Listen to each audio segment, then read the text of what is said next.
David Goggins dit que nous utilisons que 40% de nos capacités. Qui est David Goggins? Cet athlète a connu une enfance terrible. La pauvreté, l'obésité, la dépression, 2 interventions cardiaques. Puis il est devenu, à force de volonté et de discipline, un redoutable Navy SEAL, les forces spéciales de l'armée américaine. C'est l'un des meilleurs athlètes au monde. En 1999, David Goggins pesait 134 kilos. À peine 3 mois plus tard, il pesait 87 kilos, simplement parce qu'il voulait intégrer les SEAL. En 2007, il courait 330 km en 39 heures sans s'arrêter. Ces impressionnants résultats ne sont pas faits en un seul jour. Il est également connu pour avoir fait plus de 4000 tractions en moins de 17 heures pour une opération de levée de fonds. Il a une détermination absolue. Son constat est simple mais direct. Vous vivez probablement une vie trop facile et confortable et vous passez à côté de votre vrai potentiel. Il se propose de te réveiller et de te donner quelques conseils. Tout d'abord, il dit que tu dois écrire.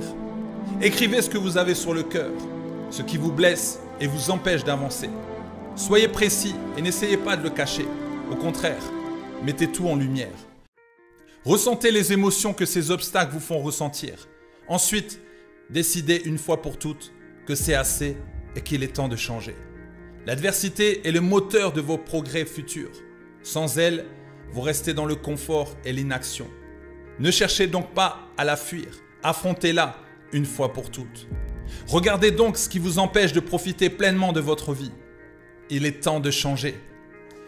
Rappelez-vous que plus la difficulté est importante, plus votre victoire sera éclatante. Ne vous lamentez plus, combattez. Concrètement, vous pouvez tenir un journal qui vous permettra de garder un œil sur ses limites. N'utilisez pas une application numérique. Rien ne vaut le papier et le crayon pour forcer votre cerveau à comprendre la situation. Écrivez à l'intérieur de votre journal les choses que vous n'aimez pas faire et les choses qui vous rendent mal à l'aise. Il est vital de bien penser à tout écrire, surtout si vous savez que ces activités avec lesquelles vous n'êtes pas à l'aise vous seront bénéfiques. Le but de ce défi est de transformer vos faiblesses en force. Et ce en faisant chaque jour quelque chose que vous trouvez difficile. Plus vous sortirez de votre zone de confort et plus vous vous renforcerez. Dépasser vos limites vous apprend à dialoguer avec vous-même.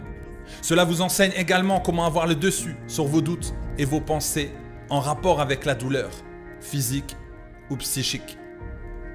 Cette petite habitude vous servira énormément en situation de crise ou de stress. Vous serez en mesure de supporter un monologue intérieur négatif face à chacun de vos défis. Vous serez capable de lutter malgré le stress, quoi qu'il arrive. Vous reprendrez ainsi le contrôle de votre esprit. C'est vous qui déciderez, pas vos habitudes. Visez toujours l'excellence, quelle que soit l'adversité à laquelle vous deviez faire face. Il existe un secret qui vous permettra de gagner le respect de n'importe qui ou de vraiment œuvrer pour changer les choses. Ce secret, c'est d'atteindre l'excellence dans ce que vous entreprenez. Ceux qui vous jugent doivent vous voir accomplir ce que eux-mêmes n'auraient jamais pu faire.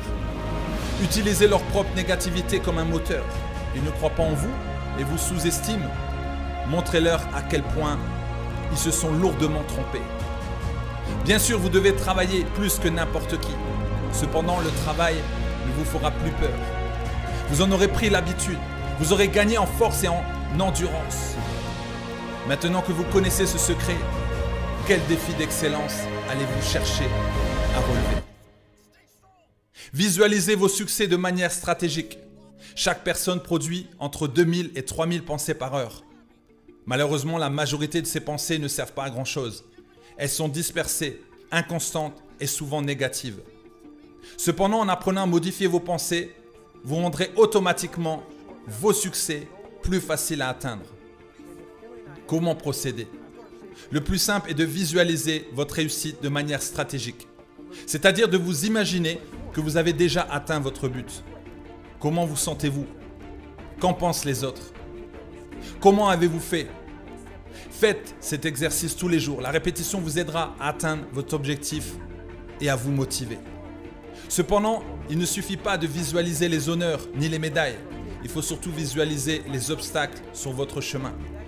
Plutôt que vous focaliser sur des situations que vous ne pouvez pas changer, visualisez celles que vous pouvez changer. Par conséquent, imaginez les problèmes qui se dressent sur votre chemin et la manière dont vous allez les affronter. Rappelez-vous à quel point vous pouvez être fort et déterminé quand vous le voulez. Ne dispersez pas votre énergie et organisez-vous. Si vous voulez vraiment atteindre votre objectif, vous aurez besoin de la totalité de votre énergie et de votre motivation. La moindre perte de concentration peut vous coûter la victoire. Par conséquent, vous devez apprendre à devenir ultra concentré sur ce que vous faites. Le dépassement de soi-même ne connaît aucun répit. Quel que soit votre niveau de richesse, de succès ou le statut que vous avez réussi à atteindre, vous ne devez en aucun cas vous reposer sur vos lauriers. C'est l'erreur que commettent la plupart des personnes. Elles travaillent dur, obtiennent quelque chose, par exemple un métier et un bon salaire, puis elles arrêtent de faire des efforts, estimant qu'elles en ont assez fait. C'est là que ces personnes faiblissent et se ramollissent. Si vous ne continuez pas à progresser, vous finirez par reculer. Ce n'est pas simple à faire car il est difficile de remettre en jeu ce qui a été durement gagné ou de faire des efforts apparemment inutiles, mais c'est le prix de votre accomplissement personnel. De plus, à partir d'un certain stade, vous n'affronterez plus seulement des gens normaux, faciles à battre. Vous ne pourrez plus vous contenter d'être le meilleur parmi les médiocres. Vous devez faire face à des individus aussi motivés et déterminés que vous. Le seul moyen de continuer à être le meilleur est alors de brûler toute complaisance sur vous-même. Continuez à volontairement mettre des obstacles sur votre route. Lancez-vous des défis impossibles tous les jours sans jamais vous arrêter. Lorsque vous avez fini de gravir une montagne, commencez l'ascension d'un autre. Ainsi, quoi qu'il arrive, vous n'aurez jamais le regret de dire « Est-ce que ma vie aurait été meilleure si j'avais fait un peu plus d'efforts ?» Malheureusement, je ne le saurai jamais. Débriefez vos échecs et réessayez. Qui dit obstacle dit échec. Il est illusoire de penser pouvoir réussir du premier coup sans échouer. L'échec ne doit pas vous décourager pour autant. Ce n'est qu'une étape de plus vers la victoire, à condition d'apprendre de vos erreurs. Chaque fois que vous échouez, ne soyez pas abattu. Profitez de l'occasion pour en apprendre plus. Après chaque échec, écrivez dans votre journal ce que vous avez fait de bien. Notez ces réussites avec autant de détails que possible. Ne soyez pas trop dur envers vous-même. Au contraire, soyez généreux envers vos réussites dans vos échecs. Comment avez-vous vécu cet échec? A-t-il affecté votre vie et vos relations? Analysez votre état d'esprit avant l'épreuve et au moment de l'épreuve. Était-il à la hauteur? La plupart des personnes échouent sur ce point. N'oubliez pas que votre esprit est votre âme la plus efficace. Si vous ne croyez pas assez en vos réussites, vos chances de victoire sont nulles. Ensuite, faites la liste des choses que vous pouvez corriger. Soyez honnête envers vous-même à tous les niveaux et prenez la décision absolue de ne jamais reproduire la même erreur. Enfin, planifiez une nouvelle tentative. Ne restez jamais sur une défaite. Ne laissez rien ni personne vous battre ou vous abattre. Relevez-vous autant de fois que nécessaire. Faites de la douleur et la discipline vos amis. Faites de la douleur et la discipline vos amis intimes jusqu'à ce que vous soyez enfin victorieux. L'échec n'est plus une option pour vous désormais. L'adversité est votre meilleur moteur pour faire des progrès. Soyez lucide sur vos faiblesses. Sortez régulièrement de votre zone de confort. Visez l'excellence. Visualisez votre succès et préparez votre victoire. Soyez fiers de vos exploits passés. Organisez-vous afin d'obtenir une productivité maximale. Ne cessez jamais de vous dépasser.